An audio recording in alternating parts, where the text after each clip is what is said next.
She was 22 years old, and she owned three things: a canvas pack with a broken strap, $14 folded side her boot, and a hand plane her teacher had made from a block of yellow birch, and a piece of high-carbon steel he'd ordered from a catalog and waited 6 months to receive.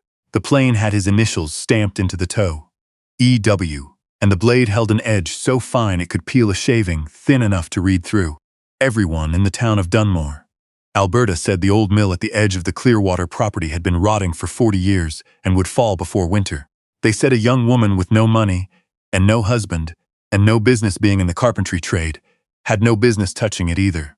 What they didn't know, what none of them could see from the road, as they slowed their trucks to look and shake their heads, was that beneath the collapsed floor of that mill lay something that would undo the most powerful man in the valley and give her back everything that had been taken. Pull up close. We're glad you're here tonight, and we'd love to know in the comments where you're watching from. Petra Holm was not from Dunmore. She was from a small place 2 provinces east, a town that doesn't appear on most maps, where the winters come early and stay long, and the people have a way of turning inward like old wood left in the weather. Her mother had died when Petra was 4, a hard winter, a hard sickness, and nothing the doctor 40 kilometers away could do in time. Her father remarried when she was 7, a practical decision he explained to her with the same flat tone he used to explain the price of grain. His new wife, Laurel, was not a cruel woman in any dramatic sense. She simply had no room for a child that wasn't hers, and she communicated this through a steady accumulation of small exclusions. The chair moved slightly away from the table, the bedroom that stayed unheated through March. The way she spoke directly to Petra's father about Petra, as though the girl weren't standing right there in her own kitchen. Petra learned early what it meant to be present and invisible at the same time. She learned to be useful without drawing attention, to eat quickly, to move quietly, to read the weather of a room the way a farmer reads the sky. The one exception to all of it was Edwin Wolfe. Edwin Wolfe ran the only proper woodworking shop in a 40-kilometer radius, a long, low building behind his house that smelled permanently of cedar shavings and linseed oil. He was in his late 60s, a widower, with thick gray hair and hands so scarred and stained with work that they looked like something carved rather than born.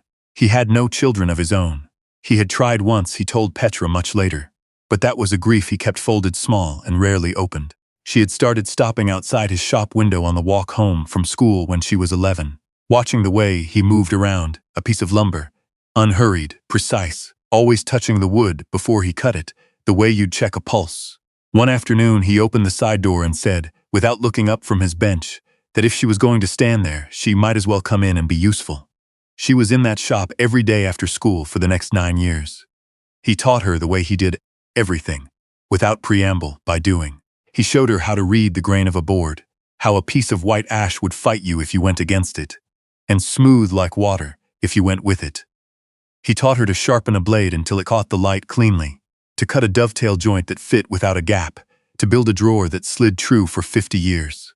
He taught her that good work was honest work, that the joint no one would ever see deserved the same care as the one on the face of the cabinet.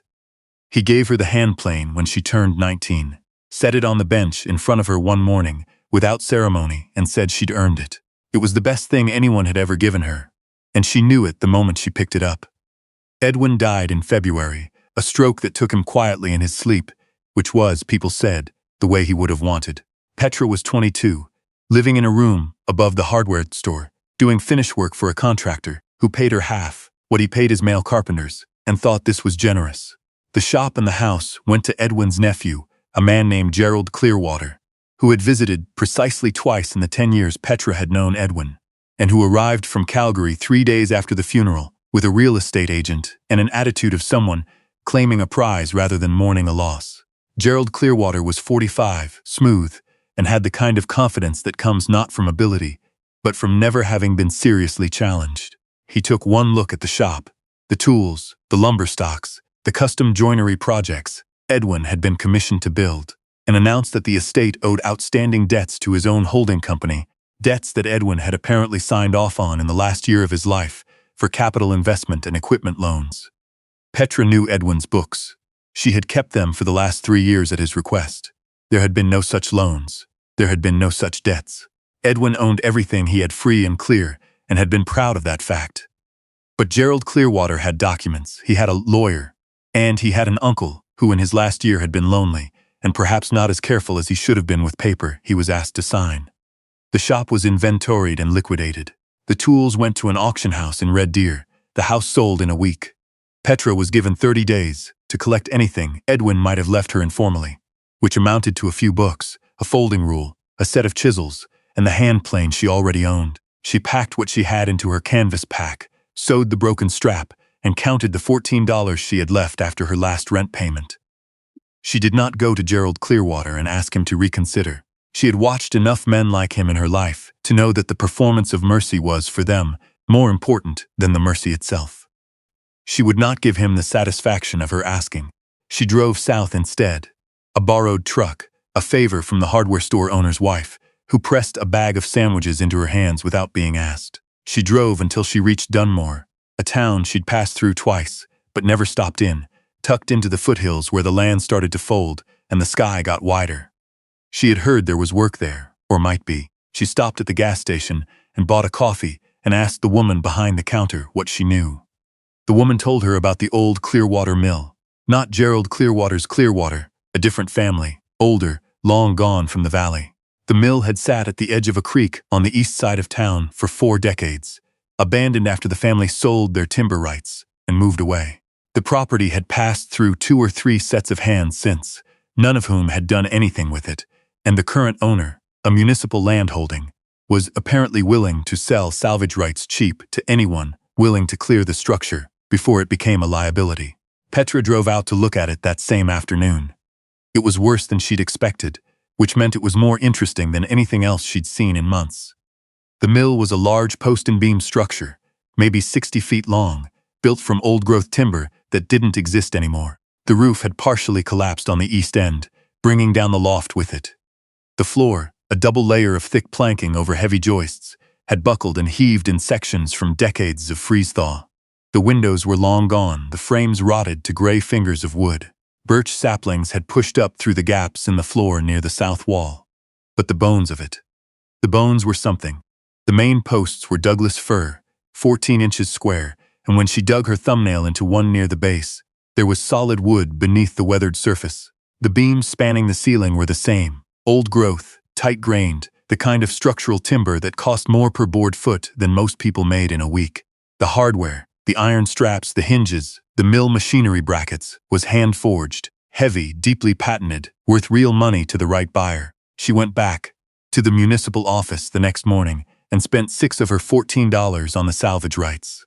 The clerk who took her money looked at her the way people in towns like this often looked at young women making unexpected decisions, not unkindly, but with a particular species of doubtful patience, as though waiting to see how badly this would end. Word got around, the way it does in small places. A man from the hardware store on Main Street told someone who told someone else, and by the time Petra had driven back out to the mill with her pack and her tools and a tent she'd borrowed, there were 2 pickup trucks idling on the gravel road above the site, their drivers leaning out the windows to watch. "You know the floors rotted through in half those sections," one of them called down. He wasn't being mean about it, he just wanted her to know. "I know," she said and went inside. She set up her tent in the dry corner of the north end where the roof was still solid. She made a fire in the old stone hearth, which drew cleanly and surprised her. She ate the last of the gas station sandwiches and listened to the creek running somewhere below and thought about what needed to happen first. The answer was always the same: assess before you act. Edwin had said it so many times it had become the rhythm of how she thought. She spent the first full day doing nothing but looking. She walked every inch of the floor, testing each section before she put her weight on it, probing with a long pole where she wasn't sure. She mapped the roof damage, the direction of the collapse, what had pulled what down with it. She studied the joinery of the main frame, mortise and tenon, drawboard and pegged, the kind of construction that had been holding for 100 years and would hold for 100 more if the water was kept out of it. On the second day, she began pulling the collapsed loft material away from the east end, working methodically, setting aside anything reusable, stacking it by type. The work was heavy and slow, and she moved through it at the pace Edwin had taught her, steadily, without rushing, which is the only way heavy work gets done, without getting someone hurt. By the 3rd day, she had cleared enough to start on the floor. The floor was where things got complicated. She had started from the south end, pulling up the buckled planks carefully, numbering each one in chalk on the back face so she could keep track of them. The wood beneath the surface gray was sound, old-growth fir, the same as the frame, 2 inches thick and dense as iron.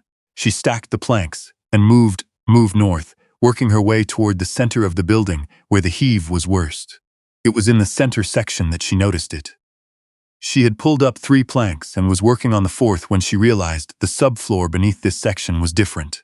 The planks above were the same fir as the rest, but below them, instead of open joists and a dirt floor, there was a second layer. Closer-grained boards, narrower, running perpendicular to the top layer. That wasn't unusual in itself. Some old floors were doubled. But when she tapped the surface with the heel of Edwin's plane, the sound was wrong. Not the solid thud of wood over joists. Something hollower. Something enclosed. She stopped. She tapped again in a grid pattern, moving 6 inches at a time, listening the way Edwin had taught her to listen to a board before the blade touched it. The hollow section was roughly 8 feet by 4 feet, centered under what would have been the mill foreman's office, a raised platform at the north end of the main floor. The subfloor above it was fastened differently too. She could see it now that she was looking. The rest of the floor used cut nails, old and square. This section used wood screws, the slotted kind, set in with care and puttied over. Someone had opened this section after the original construction and closed it again, wanting the work to be invisible. She set down the plane and picked up a pry bar. The screws came out easily. Whoever had driven them had not used a countersink, just run them flush, which meant the wood hadn't gripped them deeply. She worked the pry bar along the seam, gently, not wanting to split anything. The section lifted as a unit, 4 boards edge-glued together into a panel, and when it came up it brought with it a smell of old paper and mineral oil, and something underneath that she couldn't name. Beneath the panel was a space, roughly 18 inches deep, framed with pine boards that had been fitted carefully and sealed with tar paper along the sides. The tar paper had done its job. The interior was dry, and inside the space, arranged with a careful deliberateness that suggested they had been placed there by someone who expected to come back for them, were 3 things. The first was a wooden box, about the size of a shoebox, with a hinged lid and a small brass latch. It was made from cherry wood, the joinery fine enough that she recognized it immediately. Dovetails, hand-cut, the spacing slightly irregular in the way that handwork always is. Someone who knew what they were doing had made this. She opened the latch and lifted the lid. Inside, wrapped in oilcloth, were bundles of currency. Bills, old, but not so old they were useless. She counted them slowly, sitting cross-legged on the floor in a shaft of afternoon light coming through the gap where the east window had been. $4,200. More money than she had seen in one place in her life. The second was a roll of papers, tied with cotton twine that crumbled when she touched it. She unrolled them carefully on the floor beside her. They were survey maps, hand-drawn, meticulous, annotated in a small, even script. She was not a surveyor, but she had worked enough construction to read a site plan. And what she was looking at were detailed surveys of the timberland north of town. The annotations included measurements, lot numbers, property boundaries, and something else. Notations that appeared to track the movement of a property boundary over time. The same line, drawn and redrawn across 3 different maps, each time in a slightly different place, each time moving north, each time dated. The dates ran across a span of 12 years. The third item was a ledger, cloth-bound, the cover warped but the pages intact. She opened it to the first page. The entries were in the same small, even hand as the survey annotations. They began 23 years ago and ended abruptly, mid-page, 9 years back. They documented, in the dry language of someone trying to stay factual while recording something that frightened them, a systematic falsification of property records. Timber rights transferred on paper to a company that didn't exist. Boundary surveys altered. Payments made to the county land office in amounts small enough to avoid attention, large enough to shift lines. The name that appeared most frequently in the ledger, in every significant entry, written in the same careful hand without apparent emotion, was Reginald Voss. Reginald Voss was the Dunmore County Commissioner. He had held the position for 16 years. He was a member of the board of the Agricultural Credit Union, a trustee of the local hospital foundation, and the man whose photograph hung in the lobby of the municipal building, behind the clerk's counter, where Petra had spent 6 of her last $14 3 days ago. She sat with the ledger in her lap, and the survey maps spread around her on the old fir floor, and let the weight of it settle. She understood what she was looking at. Someone The foreman, most likely, or whoever had run this mill in its last years, had discovered what Reginald Voss was doing to the land records, had gathered evidence, had hidden it here, in the floor of the place where they worked every day, in a box they had made with their own hands, and had then, for reasons the ledger did not explain, never come back for it, or had been prevented from coming back. The creek ran below, and the birch saplings moved in the gap where the window used to be, and Petra Holm sat very still in the old mill that everyone in Dunmore said was worth nothing, and thought about what kind of person she was going to be next. She was not impulsive. Edwin had worked that out of her early, the urge to act quickly when a problem revealed itself. He'd said that impulse was just fear wearing work clothes. She put the lid back on the cherry box. She rolled the maps carefully, using a strip of cloth from her pack as a new tie. She wrapped the ledger in her rain jacket. She returned everything to the space beneath the floor panel and set the panel back in place. Then she went outside and made tea on the small camp stove she'd brought, and sat on a section of old beam in the fading afternoon light and thought. Her first concern was safety. If Reginald Voss had any idea this mill contained what it contained, she was in a more complicated situation than a young woman camping alone in an empty building should be in. She had no way of knowing how much he knew or didn't know. She had no way of knowing who else knew. She needed to move carefully. Her second concern was that the evidence by itself meant nothing without someone to bring it to. She was new here. She had no relationships, no standing, no history. A young woman with no local connections walking into the RCMP detachment with a box of old cash and a ledger implicating a county commissioner was not an inherently convincing picture. She needed a witness. She needed someone with standing who had no connection to Voss. She thought about the woman at the gas station who had told her about the mill without being asked and had refilled her coffee without charging her. She thought about the hardware store owner's wife who had pressed sandwiches into her hands. Small gestures, but she'd learned to pay attention to small gestures. They told you something about who a person was when they weren't trying to make an impression. She spent the next 4 days continuing to work the mill visibly in the way she would have worked it if she hadn't found anything. She pulled more planks, cataloged hardware, assessed the beam inventory. She wanted to establish herself as someone doing exactly what she'd said she was doing. The 2 pickup trucks came back periodically. Sometimes there were 3. One man stopped and offered to help move a beam she was struggling with, and she accepted. And they talked for an hour about old-growth timber and what it was worth and how nobody built like this anymore. His name was Callum Pearce, and he ran a small salvage operation out of a yard on the edge of town. And he mentioned without drama, been in a property dispute with the county office over a survey discrepancy on his back 40 for going on 3 years. She filed that away. A woman named June Ord came by on the 4th day, not to watch but to introduce herself.